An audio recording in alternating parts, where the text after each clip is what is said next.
हैं। पुराण जी का स्वाध्याय हम कर रहे हैं आचार्य गुणभद्र जी द्वारा विरचित। मंगलाचरण। मंगलम भगवान वीरो मंगलम गौतमो गणी मंगलम कुंद कुंदाद्यो जैन धर्मोस्तु मंगलम। नमो अरिहंताणम नमो सेद्धाणम नमो आयर्याणम नमो उवज्जायाणम नमो लोये सवसाहुणम। पंच परमेष्ठी भगवान की जय। अगले 45 मिनट के लिए सभी पापों का त्याग करके सभी 9 बार नमोकार मंत्र पढ़ लें।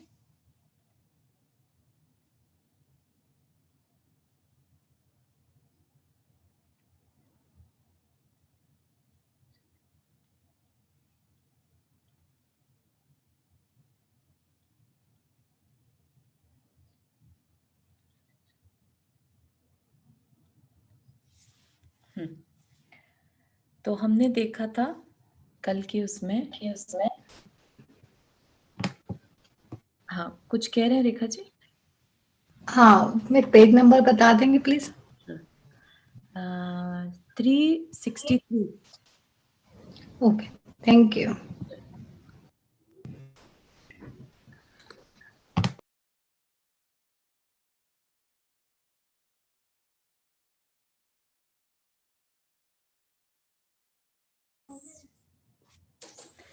तो हमने देखा था कि वासुदेव है ना, जो कि समुद्र विजय के सबसे छोटे भाई थे, और वो जंगल में चले जाते हैं अपने आप को मरा हुआ डिक्लेयर करके, और जहाँ जाते हैं वहाँ पर उनकी कई सारी शादियाँ होती हैं, और उन्हीं में एक उनको रोहिणी नाम की कन्या से विवाह होता है, जिनसे कि बलराम पैदा होते हैं। ठीक है, और उसी समय पर ये दिखाया था कि जरासंध नाम का एक राजा, जिसने कि ये घोषणा करी थी कि जो उनके शत्रु को मारेगा उसको आधा राज्य और उनकी पुत्री दे दी जाएगी, है ना। तो काम तो वसुदेव ने किया था, लेकिन उन्होंने कंस को एज अ सेवक अपने पास रख रखा था। तो वो कंस के हाथ उस राजा को, शत्रु राजा को भेजते हैं जरासंध के पास। तो वहां पर वसुदेव मना कर देते हैं उसकी, जरासंध की पुत्री को देखने के बाद, कि इसके लक्षण अच्छे नहीं है, तो कि मुझे इससे शादी नहीं करनी, है ना। ऐसा कह के वो कहते हैं कि इसको तो कंस ने मारा है, ऐसा करके, और कंस को आधा राज्य और उसकी पुत्री जरासंध की पुत्री मिल जाती है। और फिर जरासंध को ये कंफर्म करना होता है कि ये कंस कौन है, तो फिर वो उसकी कंस की माता को बुलाते हैं, मंडोदरी को। तब मंडोदरी डर के मारे वो संदूकची दिखा देती है, जिसमें कि कंस को पाया था उसने बहते हुए पानी में, है ना, बता देती है। उसमें एक पत्र भी लिखा था, जिससे कि पता चला कि ये कौन है, राजा उग्रसेन और रानी पद्मावती का पुत्र। तो हमने शुरू में जब कहानी स्टार्ट की थी उस समय देखा था कि अंधक वृष्टि और नर वृष्टि 2 भाई थे, है ना, राजा शूरवीर के। तो उनमें से अंधक वृष्टि के तो 10 पुत्र बता दिए थे, समुद्र विजय से लेके वसुदेव तक। जो नर वृष्टि था उसके 3 पुत्र और 1 पुत्री थी। गांधारी तो पुत्री का नाम था, और पुत्र थे उग्रसेन, देवसेन और एक और थे, 3 थे। तो ये उग्रसेन वो ही हैं, ठीक है। तो ये उग्रसेन वो हैं जिन्होंने मुनि को आहार नहीं देने की वजह से, ना दे पाने की वजह से, मुनि ने निदान कर लिया था कि मैं इन्हीं का पुत्र बन के और इनको मरण पहुंचाऊंगा, ऐसा। तो वो कंस बन जाता है ना, कंस के रूप में जन्म लेता है। तो जब उसे पता चलता है कि अरे ये मेरे माता पिता तो ये हैं, और उसको पुराना सब कुछ याद आ जाता है, तो वो क्या करता है, उनको कैद कर लेता है। कंस क्या है, थोड़ा आताताई टाइप का है, और थोड़ा क्रूर प्रकृति का है, क्योंकि उसने पिछले उसमें भी वो तापस था वैसे तो, है ना, और रिद्धिदारी मुनिराज के समझाने पर दीक्षा तो ले ली थी, लेकिन फिर भी अपने परिणाम नहीं संभाल पाया। ठीक है, तो यहाँ तक हमने देखा था। और फिर कंस ने क्या किया, राजा देवसेन की पुत्री, यानी उग्रसेन का जो छोटा भाई था, उसकी पुत्री और अपनी छोटी बहन देवकी वसुदेव को समर्पित कर दी। तो एक तरह से वो कंस का साला बन गया, है ना। इस प्रकार कंस का समय सुख से व्यतीत होने लगा। किससे, कैसे कैसे वसुदेव को?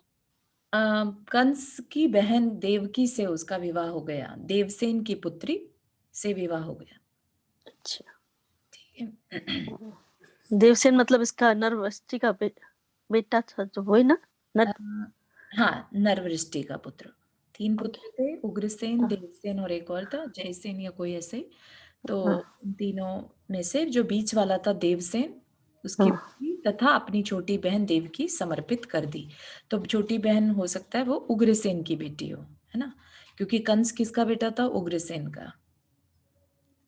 ठीक है, तो इस तरह कहानी आगे बढ़ी। इस प्रकार कंस का समय सुख से व्यतीत होने लगा।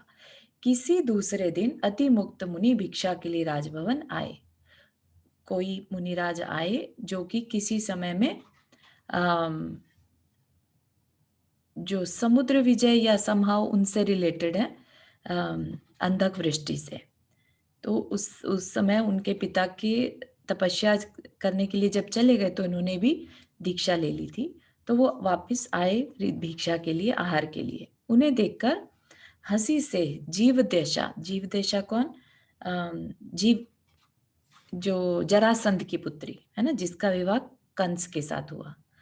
तो वह बड़े हर्ष से कहने लगी, हे मुने, यह देवकी का ऋतुकाल का वस्त्र है। यह आपकी छोटी बहन इस वस्त्र के द्वारा अपनी चेष्टा आपके लिए दिखला रही है। हाँ, तो वो किसकी बहन है? बेसिकली देवकी का भाई है वो। ठीक है, तो देवकी का भाई, और उसी को ही देवकी के वस्त्र दिखा रही है कि आपकी छोटी बहन इस वस्त्र के द्वारा अपनी चेष्टा आपके लिए दिखला रही है। तो यह सुनकर मुनि का क्रोध भड़क उठा। वे वचन गुप्ती को भंग करते हुए बोले, मतलब कि वैसे तो वो चुप रहते थे, लेकिन अब वो उन्हें बोलना पड़ा जब इस तरह के बिहेवियर जीवदशा ने दिखाया। वे वचन गुप्ती को भंग करते हुए बोले कि इस देवकी का जो पुत्र होगा वह तेरे पति को अवश्य ही मारेगा। तो उन्होंने एक तरह से निमित्त ज्ञान के थ्रू भविष्यवाणी कर दी कि जो देवकी का पुत्र होगा यानी नारायण है ना, वह तेरे पति को अवश्य ही मारेगा, यानी कंस का वध करेगा। यह सुनकर जीवदेशा को भी क्रोध आ गया और उसने उस वस्त्र के 2 टुकड़े कर दिए। तब मुनि ने कहा, वह न केवल तेरे पति को मारेगा किंतु तेरे पिता को भी मारेगा, तो जरासंध को भी मारेगा। जरासंध तो वैसे भी प्रति नारायण थे, तो उनको तो नियामक ही था कि नारायण जो है वो प्रति नारायण को मारता ही है। तो वो तो सिर्फ बता रहे हैं कि हाँ ऐसा होगा। यह सुनकर तो उसके क्रोध का पार ही नहीं रहा। अब की बार उसने उस वस्त्र को पैरों से कुचल दिया। यह देख मुनि ने कहा कि देवकी का पुत्र स्त्री की तरह समुद्रांत पृथ्वी रूपी स्त्री का पालन करेगा, मतलब कि नारायण बनेगा। जीव दशा इन सुनी हुई बातों का विचार कर कंस के पास गई और उसे परस्पर में सब समझा आई। मुनि जो बात हंसी में भी कह देते हैं वह सत्य निकलती है, यह विचार कर कंस डर गया और राजा वसुदेव के पास जाकर बड़े स्नेह से याचना करने लगा कि आपकी आज्ञा से प्रसूति के समय देवकी हमारे ही घर आकर प्रसूति की विधि पूरी करे। ये एक बार बताएंगे अभी क्या हुआ? क्योंकि आपने जो मेरा बीच में सुनाई नहीं दिया, मेरा चल वाईफाई चला गया था। तो जो जरासंध की पुत्री थी जीवदशा, जिसका का विवाह कंस के साथ हुआ था, उसने देवकी के भाई जब आए वहां पर दीक्षा मुनि बन के भिक्षा के लिए आए, तो उनका मजाक बनाया, है ना, जिस पर कि मुनि को क्रोध आया और उन्होंने जो जीवदशा था उसको बताया कि देवकी के पुत्र से तुम्हारे पति और पिता दोनों मारे जाएंगे और वह पुत्र ही नारायण बनेगा। तो ये सुनकर उसको गुस्सा आया, उसने सारी बात जाके कंस को बता दी। कंस को लगा कि मुनि जो है, जब हंसी हंसी में ही बात को कह रहे हो लेकिन सच होती है। ऐसा सुन के वो डर गया। उसने क्या खेल खेला, उसने कहा कि वसुदेव ऐसा करो कि जो प्रसूति होगी, जब भी बेबी होगा वो हमारे ही घर होगा, है ना, ऐसा कहकर। तो कंस ने रिक्वेस्ट करी, वसुदेव ने मान ली कि ठीक है, ठीक है, क्योंकि उसको ये पता नहीं था कि वो किस वजह से ऐसे बात कर रहा है। तो उसने बात मान ली। और क्योंकि अवश्यम भावी कार्य में मुनिराज भी, जी। हाँ, तो कंस के अनुरोध से वसुदेव ने भी ऐसा ही होगा यह कहकर उसकी बात मान ली। सो ठीक ही है, क्योंकि अवश्यम भावी कार्यों में मुनिराज भी भूल कर जाते हैं, मतलब कि जो कार्य होना ही हो उसमें मुनिराज भी भूल कर जाते हैं। किसी दिन वही अतिमुक्त मुनि भिक्षा के लिए देवकी के घर प्रविष्ट हुए तो देवकी ने खड़े होकर यथोक्त विधि से उनका पड़गाहन किया। आहार देने के बाद देवकी और वसुदेव ने उनसे पूछा कि क्या कभी हम दोनों भी दीक्षा ले सकेंगे। मुनिराज ने उनका अभिप्राय जानकर कहा कि इस तरह छल से क्यों पूछते हो, आप दोनों 7 पुत्र प्राप्त करेंगे। उनमें से 6 पुत्र तो अन्य स्थान में बढ़कर निर्वाण प्राप्त करेंगे, मतलब कि इसी भव से मोक्ष जाएंगे, तथा 7वां पुत्र चक्रवर्ती होकर यानी अर्ध चक्रवर्ती होकर अपनी छत्र की छाया से चिरकाल तक समस्त पृथ्वी का पालन करेगा। यह सुनकर देवकी बहुत हर्षित हुई। तदनंतर उसने 3 बार में 2-2 युगल पुत्र, मतलब कि पहले 3 बार में जुड़वा जुड़वा बच्चे हुए।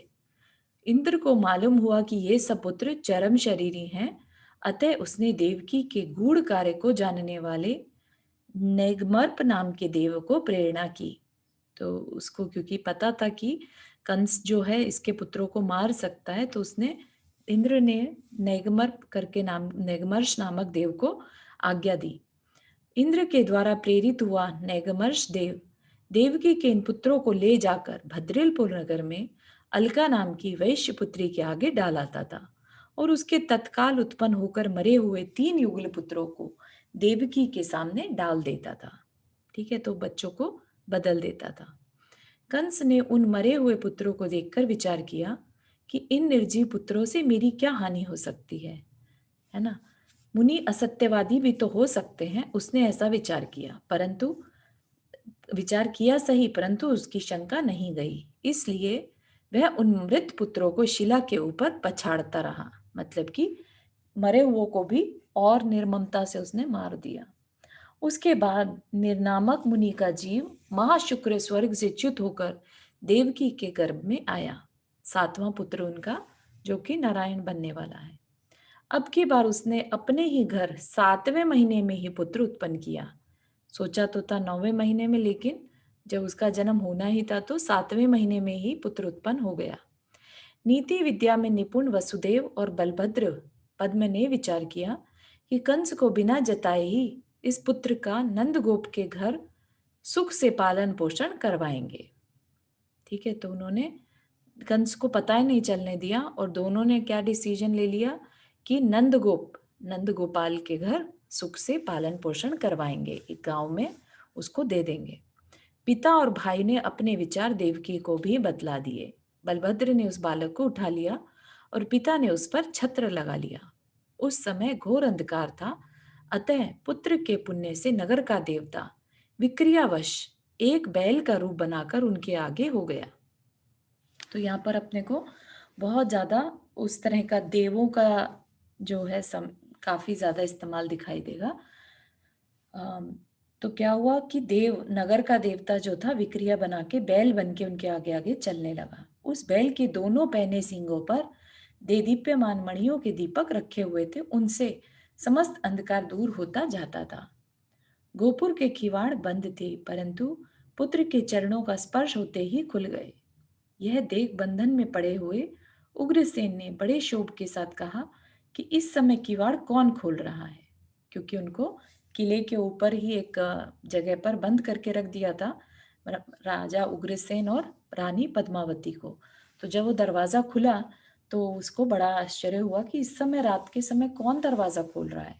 यह सुनकर बलभद्र ने कहा कि आप चुप बैठिए, यह बालक शीघ्र ही आपको बंधन से मुक्त करेगा, है ना, कि भैया आपको यह बालक आपको मुक्त कराएगा, अभी तो नहीं लेकिन आगे चलकर। मथुरा के राजा उग्रसेन ने संतुष्ट होकर ऐसा ही हो कहकर आशीर्वाद दिया। बलभद्र और वसुदेव वहां से निकलकर रात्रि में ही यमुना नदी के किनारे पहुंचे। होनहार चक्रवर्ती के प्रभाव से यमुना ने भी 2 भागों में विभक्त होकर उन्हें मार्ग दे दिया। सो ठीक ही है, क्योंकि ऐसा कौन आर्द्र आत्मा, दयालु आत्मा होगा जो अपने समान वर्ण वाले से आश्रित होता हुआ भाईचारे को प्राप्त नहीं होता। इधर बड़े आश्चर्य से यमुना को पार कर बलभद्र और वसुदेव नंद गोपाल के पास जा रहे थे। इधर वह भी एक बालिका को लेकर आ रहा था। तो रास्ते में ही मिल गया नंद गोपाल और उसके पास एक बालिका थी। बलदेव और वसुदेव ने उसे देखते ही पूछा कि हे भद्र, रात्रि के समय अकेले ही तुम्हारा आना क्यों हो रहा है? इस प्रकार पूछे जाने पर नंद गोपाल ने प्रणाम कर कहा कि आपकी सेवा करने वाली मेरी स्त्री ने पुत्र प्राप्ति के लिए श्रद्धा के साथ किन्हीं भूत देवताओं की गंध आदि से पूजा कर उनसे आशीर्वाद चाहा था। आज रात्रि को उसने यह कन्या रूप संतान पाई है।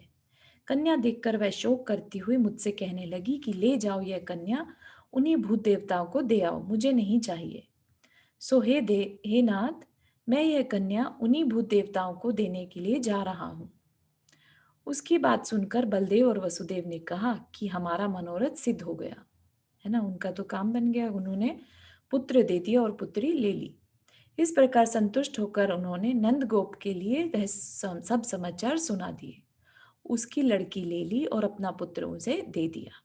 साथ ही यह भी कह दिया कि तुम इसे होनहार चक्रवर्ती समझो, मतलब होने वाला चक्रवर्ती समझो। यह सब काम कर वे दोनों किसी दूसरे को मालूम हुए बिना ही गुप्त रूप से नगर में वापस आ गए। इधर नंदगोप भी वह बालक लेकर घर आया और लो प्रसन्न होकर उन देवताओं ने तुम्हारे लिए यह महापुण्यवान पुत्र दिया है, यह कहकर अपनी प्रिया के लिए उसने वहां होनहार चक्रवर्ती सौंप दिया। होनहार मतलब जो होने वाला है, आगे चल के होगा, है ना, वो सौंप दिया। यहाँ कंस ने जब सुना कि ये देवकी ने कन्या पैदा की है तो वह सुनते ही उनके घर गया और जाते ही पहले तो कन्या की नाक चपटी कर दी और तदनंतर उसे धाए के द्वारा एक तलगट में रखकर बड़े प्रयत्न से बढ़ाया। उसकी नाक चपटी कर दी मतलब फ्लैट कर दी और उसको अलग से तलघर में, मतलब जो नीचे का घर होते हैं उनमें रखा। बड़ी होने पर उसने अपनी विकृत आकृति को देखकर शोक से सुव्रतारिका के पास दीक्षा धारण कर ली और विंध्याचल पर्वत पर रहने लगी। एक दिन वन में रहने वाले भी लोग उसे देवता समझकर उसकी पूजा करके कहीं गए थे कि इतने में व्याघ्र ने उसे शीघ्र ही खा लिया। वह मरकर स्वर्ग चली गई। दूसरे दिन जब भी लोग वापस आए तो उन्हें वहां की सिर्फ 3 उंगलियां दिखी। वहां के रहने वाले मूर्ख लोगों ने उन उंगलियों की दूध तथा अंगराग आदि से पूजा की। उसी समय से यह आर्या ही विद्वंस विद्यावासिनी देवी है ऐसा समझकर लोग उसकी मान्यता करने लगे। तो ये कहानी थोड़ी सी अलग से बता दी, जो कि कृष्ण की बहन कह लीजिए या नंद गोपाल की बेटी की, है ना। अतनंतर अकस्मात ही मथुरा नगरी में बड़े भारी उत्पात बढ़ने लगे क्योंकि कृष्ण का जन्म हो गया था, है ना। उन्हें देख कंस ने शीघ्र ही वरुण नाम के निमित्त ज्ञानी से पूछा कि सच बतलाओ इन उत्पातों का फल क्या है। निमित्त ज्ञानी ने उत्तर दिया कि आपका बड़ा भारी शत्रु उत्पन्न हो चुका है। निमित्त ज्ञानी की बात सुनकर राजा कंस चिंता में पड़ गया। उसी समय उसके पूर्व भव में सिद्ध हुए 7 व्यंतर देवता आकर कहने लगे कि हम लोगों को क्या कार्य सौंपा जाता है ना। अगर आपको याद हो तो जब वो मुनि अवस्था में थे और तपस्या कर रहे थे तो 7 व्यंतर देव उनकी तपस्या से प्रसन्न होकर आए थे कि बताओ हमारे लिए क्या कार्य है। तो तब मुनिराज ने कहा था कि मेरे को अगले भव में अगर जरूरत पड़ी तो मैं आपको जरूर बुलाऊंगा, लेकिन अभी मुझे आपकी जरूरत नहीं है ना। तो वो ही 7 व्यंतर देवता आ गए। कंस ने कहा कि कहीं हमारा शत्रु उत्पन्न हुआ है, उस पापी को तुम लोग खोजकर मार डालो। ऐसा कहकर उसने उन 7 देवताओं को भेज दिया और वह देवता भी तथास्तु कहकर चल पड़े। उन देवताओं में से पूतना नाम की देवता ने अपनी विभंग अवधि ज्ञान से, क्योंकि देवों के पास अवधि ज्ञान रहता है और विभंग अवधि मतलब जो खराब ज्ञान, एक तरह से किसी को तंग करने वाला जानने का ज्ञान निकाल लिया। विभंग अवधि ज्ञान से कृष्ण को जान लिया और उसकी माता का रूप रखकर मारने के लिए उसके पास आई। वह पूतना अत्यंत दुष्ट थी और विष भरे स्तन का दूध पिलाकर कृष्ण को मारना चाहती थी। इधर पूतना कृष्ण के मारने का विचार कर रही थी, उधर कोई दूसरी देवी जो बाला कृष्ण की रक्षा में सदा तत्पर रहती थी पूतना की दुष्टता को समझ गई। तो 2 देवियां एक तरह से आपस में ही हैंडल करने लगी। पूतना जिस समय कृष्ण को दूध पिलाने के लिए तैयार हुई उसी समय उस दूसरी देवी ने पूतना के स्तनों में बहुत भारी पीड़ा उत्पन्न कर दी। पूतना उस पीड़ा को सहने में असमर्थ हो गई और चिल्लाकर भाग गई। तदनंतर किसी दिन कोई देवी गाड़ी का रूप रखकर बालक श्री कृष्ण के ऊपर दौड़ती हुई आई। उसे श्री कृष्ण ने दोनों पैरों से तोड़ डाला। तो अलग अलग जो देव हैं वो डिफरेंट डिफरेंट रूप रखकर कृष्ण के ऊपर हमला करने के लिए आ रहे हैं। फिर किसी एक दिन नंदगोप की स्त्री बालक कृष्ण श्री कृष्ण को एक बड़ी ओखली से बांधकर पानी लेने के लिए गई थी, परंतु श्री कृष्ण उस ओखली को अपनी कमर से घसीटता हुआ उसके पीछे चला गया। उसी समय दो देवियां अर्जुन वृक्ष का रूप रखकर बालक श्री कृष्ण को पीड़ा पहुंचाने के लिए उनके पास आईं, परंतु उसने उन दोनों वृक्षों को जड़ से उखाड़ डाला। किसी दिन कोई एक देवी ताड़ का वृक्ष बन गई। बालक श्री कृष्ण चलते चलते जब उसके नीचे पहुंचा तो दूसरी देवी उसके मस्तक पर फल गिराने की तैयारी करने लगी, और कोई एक देवी गधी का रूप रखकर उसे काटने के लिए उद्यत हुई। श्री कृष्ण ने उस गधी के पैर पकड़कर उसे ताड़ के वृक्ष से दे मारा, जिससे वे तीनों ही देवियां नष्ट हो गईं। किसी दूसरे दिन कोई देवी घोड़े का रूप बनाकर कृष्ण को मारने के लिए चली, परंतु कृष्ण ने क्रोधवश उसका मुंह ही तोड़ दिया। इस तरह सातों देवियां कंस के समीप जाकर बोली कि हम लोग आपके शत्रु को मारने में असमर्थ हैं। इतना कहकर वे बिजली के समान विलीन हो गईं। अन्य लोगों पर अपना कार्य दिखाने वाले शस्त्र जिस प्रकार इंद्र के वज्रायुध पर निहिसार हो जाते हैं, मतलब कि इंद्र के वज्रायुध पर सारे शस्त्र वेस्ट हो जाते हैं, उसी प्रकार अन्यत्र अपना काम दिखाने वाली देवियों की शक्तियां भी पुण्यात्मा पुरुष के विषय में निहिसार हो जाती हैं, यानी निस्तेज, जो उनकी शक्ति खत्म हो जाती है। किसी एक दिन अरिष्ट नाम का असुर श्री कृष्ण का बल देखने के लिए काले बैल का रूप रखकर आया, परंतु श्री कृष्ण उसकी गर्दन ही तोड़ने के लिए तैयार हो गया। अंत में माता ने उसे ललकार कर और हे पुत्र, दूसरे प्राणियों को क्लेश पहुंचाने वाली इन व्यर्थ की चेष्टाओं से दूर रहे इत्यादि कहकर उसे रोका। यद्यपि माता यशोदा उसे इन कार्यों से बार बार रोकती थी, पर तो भी मद से उद्यत हुआ बालक कृष्ण इन कार्यों को करने लगता था। सो ठीक ही है, क्योंकि महाप्रतापी पुरुष साहस के कार्य में रोके नहीं जा सकते। देवकी और वसुदेव ने लोगों के कहने से श्री कृष्ण के पराक्रम की बात सुनी तो वे उसे देखने के लिए उत्सुक हो उठे।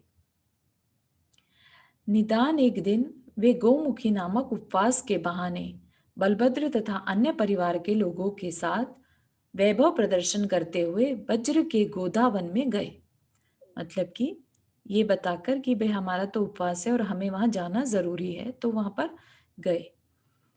जब ये सब वहां पहुंचे थे तब महाबलवान कृष्ण किसी अभिमानी बैल की गर्दन झुकाकर उससे लटक रहे थे। देवकी और बलदेव ने उसी समय कृष्ण को देखकर गंधमाला आदि से उसका सम्मान किया और स्नेह से आभूषण पहनाए। देवकी ने उसकी प्रदक्षिणा दी। प्रदक्षिणा के समय देवकी के स्वर्ण कलश के समान दोनों स्तनों से दूध झरकर कृष्ण के मस्तक पर इस प्रकार पड़ने लगा मानो उसका अभिषेक ही कर रही हो। बुद्धिमान बलदेव ने जब यह देखा तो उन्होंने मंत्र भेद के भय से, मतलब कि सारा राज खुल जाएगा, उस भय से शीघ्र ही यह उपवास से थककर मूर्छित हो रही है यह कहते हुए दूध से भरे कलशों से उसका खूब अभिषेक कर दिया। मतलब देवकी के ऊपर खूब सारे दूध के कलश डाल दिए। तदनंतर देवकी तथा वसुदेव आदि ने वज्र के ब्रज के, मतलब जो उसका गांव था, उसके अन्य अन्य प्रधान लोगों का भी अनेक योग्य पूजा सत्कार किया। हर्षित होकर गोपाल बालकों के साथ श्री कृष्ण को भोजन कराया, स्वयं भी भोजन किया और तदनंतर लौटकर मथुरापुरी में वापस आ गए। किसी एक दिन ब्रज में बहुत भारी वर्षा हुई। तब श्री कृष्ण ने गोवर्धन नाम का पर्वत उठाकर उसके नीचे गायों की रक्षा की थी। इस काम से चांदनी के समान उनकी कीर्ति समस्त संसार में फैल गई और वह शत्रुओं के मुख रूपी कमल समूह को संकुचित करने लगी। तो वहां पर उन्हें भी पता चल गया, कंस को भी इस तरीके से, है ना, कि भाई ये कोई है वहां पर जो इतना बलवान है। तदनंतर जो जैन मंदिर मथुरापुरी की स्थापना का कारणभूत था, उसके समीप ही पूर्व दिशा के दिक्पाल के मंदिर में श्री कृष्ण के पुण्य की अधिकता से नागशैया, धनुष और शंख, ये तीन रत्न उत्पन्न हुए। तो मथुरा के ही एक मंदिर में ये 3 रत्न उत्पन्न हुए। ये 3 रत्न किसके हैं नॉर्मली, है ना, जो नारायण है। तो फिर देवता उनकी रक्षा करते थे और श्री कृष्ण के होनहार लक्ष्मी को सूचित करते थे। मथुरा का राजा कंस उन्हें देखकर डर गया और वरुण नामक नमित ज्ञानी से पूछने लगा कि इनकी उत्पत्ति का फल क्या है, सो कहो। वरुण ने कहा, हे राजन, जो मनुष्य शास्त्रोक्त विधि से इन्हें सिद्ध कर लेगा वह चक्र रत्न से सुरक्षित राज्य प्राप्त करेगा। कंस ने वरुण के वचन सुनकर उन 3 रत्नों को स्वयं सिद्ध करने का प्रयत्न किया, परंतु वह असमर्थ रहा और बहुत भारी खिन्न होकर उसने सिद्ध करने के प्रयत्न से विरत हो गया, यानी पीछे हट गया। ऐसा कौन बलवान है जो इस कार्य को सिद्ध कर सकेगा? इसकी जांच करने के लिए भयभीत कंस ने नगर में यह घोषणा करा दी कि जो भी नागशैया पर चढ़कर एक हाथ से शंख बजाएगा और दूसरे हाथ से धनुष को अनायास ही चढ़ा देगा, उसे राजा अपनी पुत्री देगा। यह घोषणा सुनते ही अनेक राजा लोग मथुरापुरी आने लगे। राजगृह से कंस का साला स्वर भानु, जो कि सूर्य के समान तेजस्वी था, अपने भानु नाम के पुत्र को लेकर बड़े वैभव से आ रहा था। वह मार्ग में गोधावन के उस सरोवर के किनारे, जिसमें कि बड़े बड़े सर्पों का निवास था, ठहरना चाहता था। परंतु जब उसे गोपाल बालकों के कहने से मालूम हुआ कि सरोवर से कृष्ण के सिवाय किन्हीं अन्य लोगों के द्वारा पानी लिया जाना शक्य नहीं, तब उसने कृष्ण को बुलाकर अपने पास रख लिया और सेना को यथास्थान ठहरा दिया। ठीक है, समझ में आ रही है यहां तक? अवसर पाकर कृष्ण ने राजा सर्वभानु से पूछा, हे राजन, आप कहाँ जा रहे हैं? तब उसने मथुरा जाने का सब प्रयोजन कृष्ण को बतला दिया। यह सुनकर कृष्ण ने फिर पूछा, क्या यह कार्य हमारे जैसे लोग भी कर सकते हैं? तो कृष्ण का प्रश्न सुनकर सर्वभानु ने सोचा, यह केवल बालक ही नहीं, इसका पुण्य भी अधिक मालूम होता है। ऐसा विचार कर उसने कृष्ण को उत्तर दिया कि यदि तू यह कार्य करने में समर्थ है तो हमारे साथ चल। इतना कहकर सर्वभानु ने कृष्ण को अपने पुत्र के समान साथ में ले लिया। मथुरा जाकर उन्होंने कंस के यथा योग्य दर्शन किए और तदनंतर उन समस्त लोगों को भी देखा कि नागशैया आदि को वश करने का प्रयत्न कर रहे थे, परंतु सफलता नहीं मिलने से जिनका मांग भंग हो गया था। श्री कृष्ण ने भानु को अपने समीप ही खड़ा कर उक्त तीनों कार्य समाप्त कर दिए और उसके बाद सर्वभानु का संकेत पाकर शीघ्र ही वह कुशलता पूर्वक ब्रिज में वापस आ गया। तो काम किया श्री कृष्ण ने, और नाम किसका करवा रहे हैं? भानु का। यह कार्य भानु ने ही किया है, ऐसा कुछ पहरेदारों ने कंस को बतलाया, और कुछ ने यह बतलाया कि यह कार्य भानु ने नहीं किया किंतु किसी दूसरे कुमार ने किया है।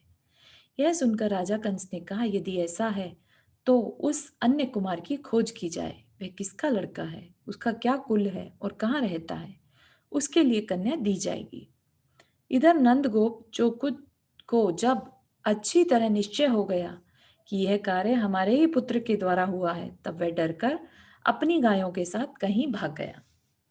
जब उसे पता चला कि कंस कृष्ण के बारे में पता करवा रहा है, तो उसे लगा कि कुछ गड़बड़ ना हो जाए, इसलिए वो वहां से भाग गया, मतलब अपने पूरे परिवार सहित उस ब्रिज से चला गया। किसी एक दिन वहां पत्थर का खंभा उखाड़ने के लिए लोग गए, परंतु सब मिलकर भी उस खंभा को नहीं उखाड़ सके और श्री कृष्ण ने अकेले ही उखाड़ दिया। लोग इस कार्य से बहुत प्रसन्न हुए और श्री कृष्ण के इस साहस से आश्चर्य में पड़ गए। अनंतर सब लोग ने श्रेष्ठ वस्त्र तथा आभूषण आदि लेकर उनकी पूजा की। यह देख नंदगोप ने विचार किया कि मुझे इस पुत्र के प्रभाव से किसी से भय नहीं हो सकता।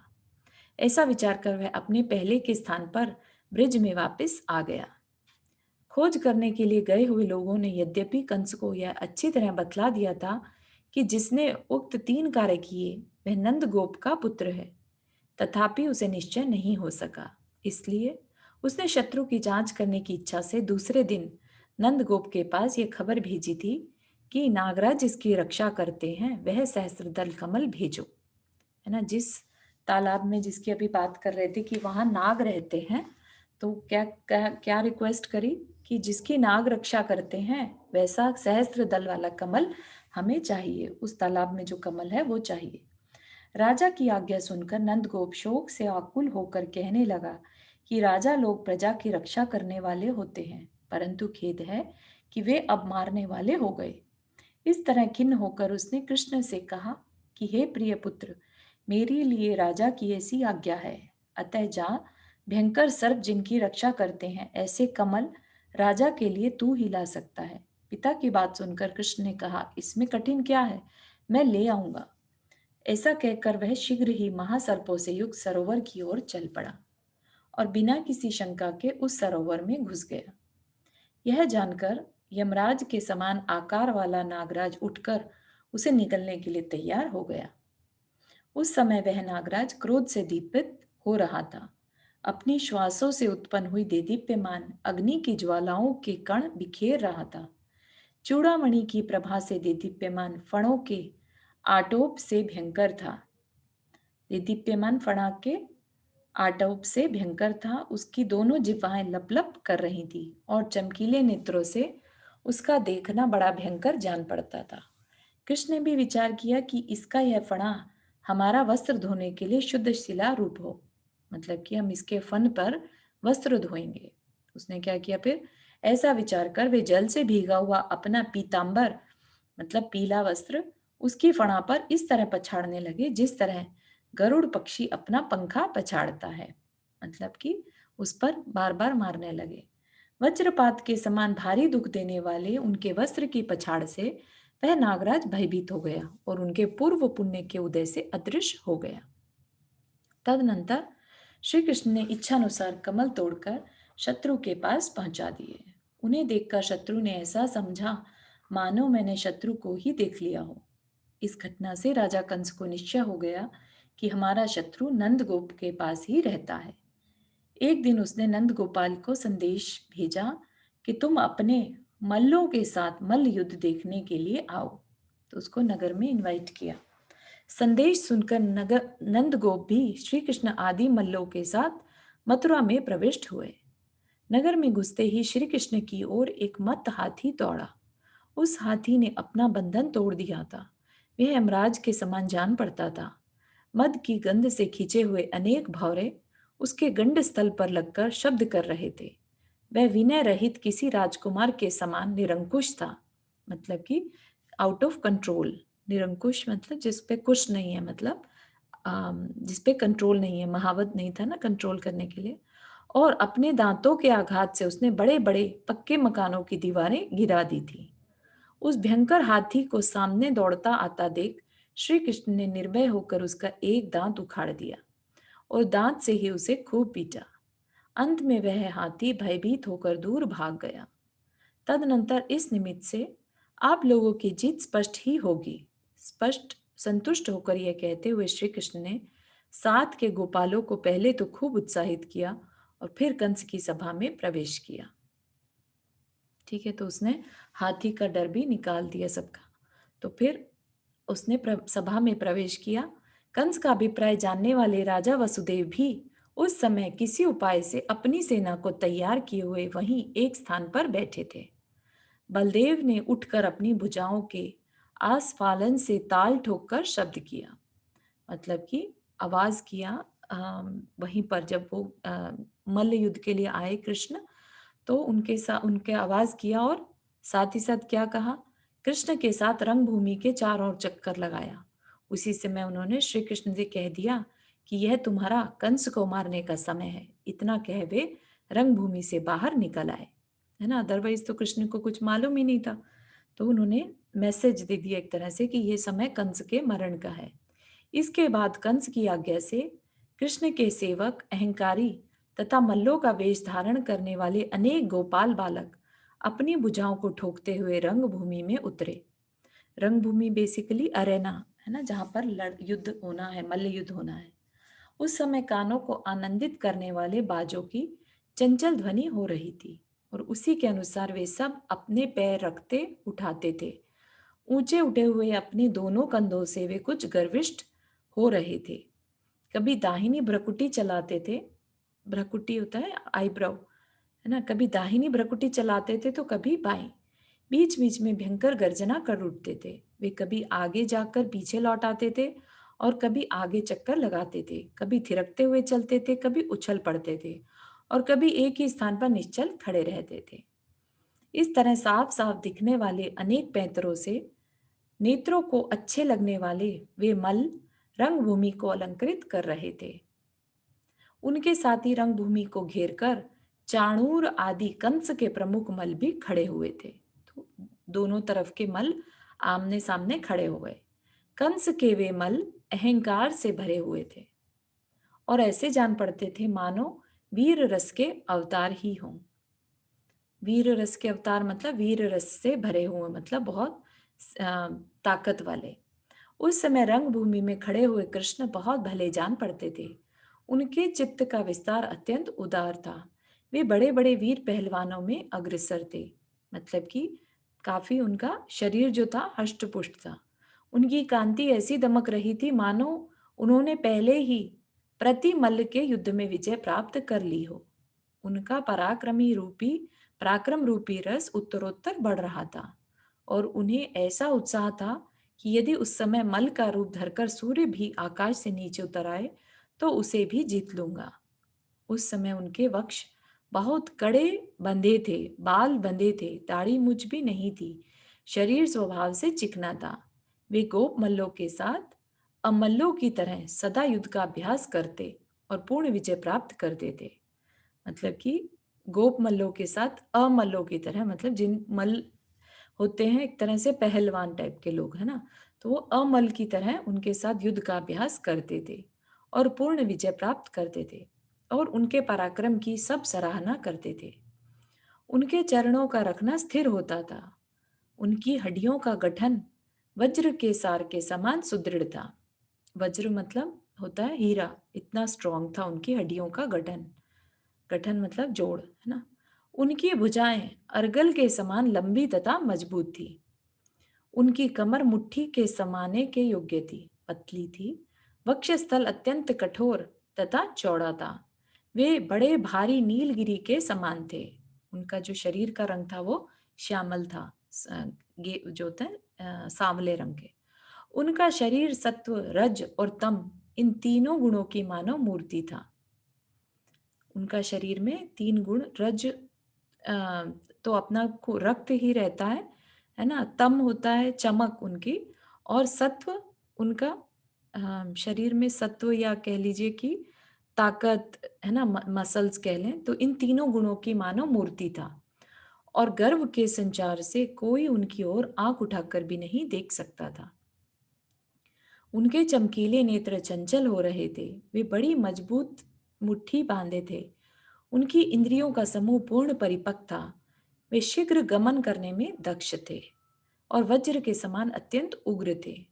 इस समय युद्ध भूमि में खड़े हुए नंदगोप के पुत्र श्री कृष्ण यमराज के लिए भी असहनीय भारी भय उत्पन्न कर रहे थे।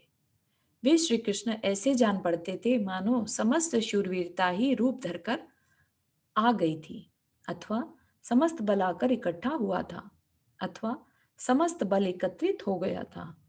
सिंह जैसी आकृति को धारण करने वाले उन्होंने सिंहनाद किया और रंगभूमि से उछलकर आकाश रूपी गगन को लांग दिया, मानो घर का आंगन ही लांग दिया हो, है ना। तो वो तो नारायण थे, इस तरह की विक्रिया वो कर सकते थे, उछल के ऊपर गए और जैसे उन्होंने पूरा लांग दिया।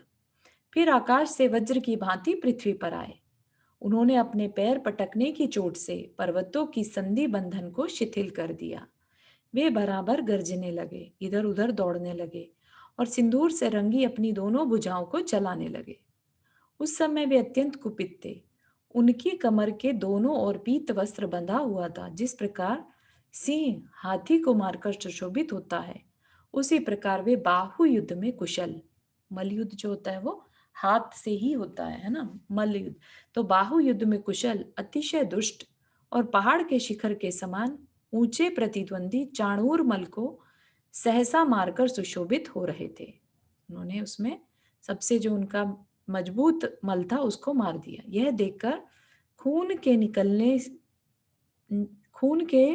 निकलने के से जिसके नेत्र अत्यंत भयंकर हो गए, ऐसा कंस स्वयं जन्मांतर के द्वेष के कारण मल्ल बनकर युद्ध के लिए रंगभूमि में आ कूदा।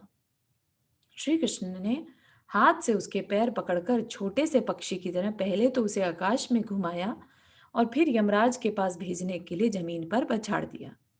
उसी समय आकाश से फूल बरसने लगे। देवों के नगाड़ों में ने जोरदार शब्द किया। वसुदेव की सेना में शोभ के कारण बहुत कलकल होने लगा और वीर शिरोमणि बलदेव पराक्रम से सुशोभित विजयी तथा शत्रु रहित छोटे भाई कृष्ण को आगे कर विरुद्ध राजाओं पर आक्रमण करते हुए रंगभूमि में जा डटे। क्योंकि उसने कंस को मार दिया तो जो कंस के फेवर में थे लोग वो अब भड़क गए थे। तो उस पर किसने हेल्प किया? क्योंकि वासुदेव जो था वो रेडी ही बैठा था, है ना, और बलदेव भी रेडी था, तो सबके सब रंगभूमि में पहुंच गए। जिनका बल अतुल्य है, जो अलंघनीय शत्रु रूपी मत्त हाथियों के घात से कुपित सिंह के समान है, जिनका पराक्रम माननीय है, बंदीगण जिनकी स्तुति कर रहे हैं और जिन्होंने सब लोगों को हर्ष उत्पन्न किया, ऐसे श्री कृष्ण के समीप वीर लक्ष्मी सहसा ही पहुंच गई। मेरी दूती के समान श्रेष्ठ वीर लक्ष्मी इनकी विजयी दाहिनी भुजा को प्राप्त कर चुकी है, इसलिए आधे भरत क्षेत्र की लक्ष्मी भी चिरकाल से प्राप्त हुए उन श्री कृष्ण रूपी पति को राग के द्वारा चंचल कटाक्षों से देख रही थी।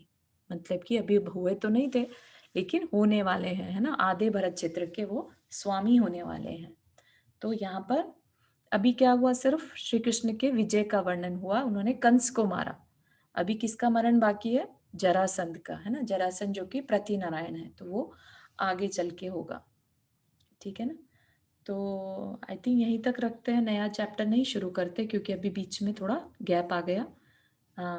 ठीक है ना, तो हम नेक्स्ट क्लास ले पाएंगे जुलाई 26 को। किसी को कोई प्रश्न?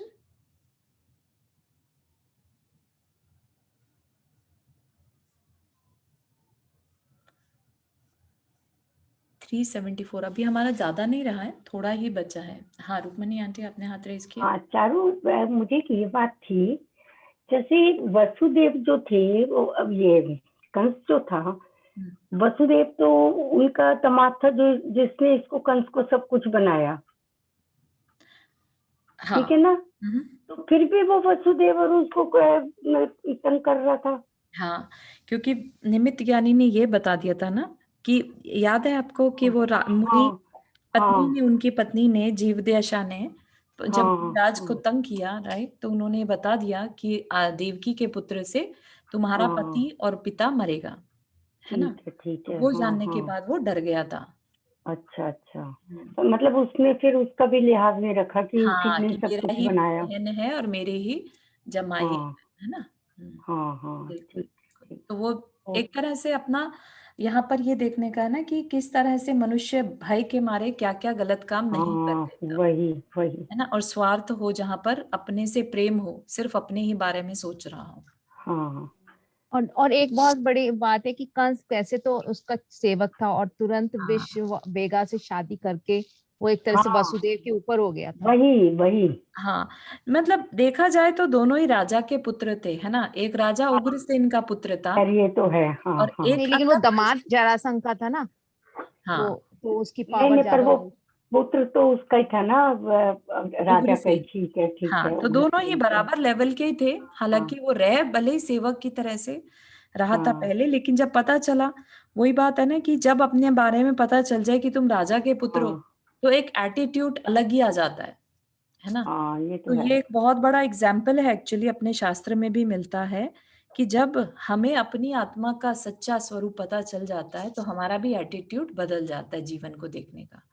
लेकिन जब तक नहीं मिलता तब तक हम दीनहीन, बेचारे, डरे हुए, है ना, ऐसे ही दिन भर अपने शरीर के पोषण के लिए लगे रहने वाले बने रहते हैं। जिस दिन हमें अपने खुद के वैभव का पता चल जाएगा कि हम कौन हैं, हमारे अंदर भी तीर्थंकर, नारायण, सब कुछ बनने की क्षमता है ना। देखा जाए तो ये एक मुनि ही तो थे ना जो उन्होंने नारायण पद ले लिया। निदान से लिया वो अलग बात है, बिल्कुल। मुनि अवस्था में तपस्या करके सब कुछ पॉसिबल है। बस वो निदान करके गड़बड़ कर लिया ना सारा, नहीं तो निदान करके जो नजर है वो उनकी बाहर की तरफ चली गई बजाय अपने आत्म कल्याण के। वही तो okay, thank you, thank you. चलिए, और किसी को प्रश्न before we end the class? चलिए, जिनवानी स्तुति। जवाणी के ज्ञान से सूझे लोकालोक, सोवाणी मस्तक धरो सदा लेत हो दो। हे जिनवाणी भारती तो ही जपो दिन रैन, जो तेरा शरणा गए सो पावे सुचैन। नौ पढ़ना मुकर में।